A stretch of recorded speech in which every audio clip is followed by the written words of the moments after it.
ஸ்ரீமதே ராமானுஜாய நமக.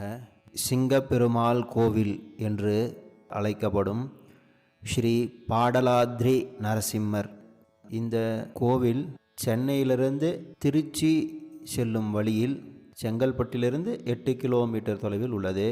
இந்த கோவிலில் பாடலாத்ரி நரசிம்மர், பாடலம் அப்படின்னா சிகப்பு, அத்ரி அப்படின்னா மலை. இந்த நரசிம்மர் ஈடு இணை இல்லாத சிங்கப்பெருமாள். இந்த ஊருக்கு பேரே சிங்கப்பெருமாள் கோவில் அப்படின்னு தான் அழைக்கப்படுது.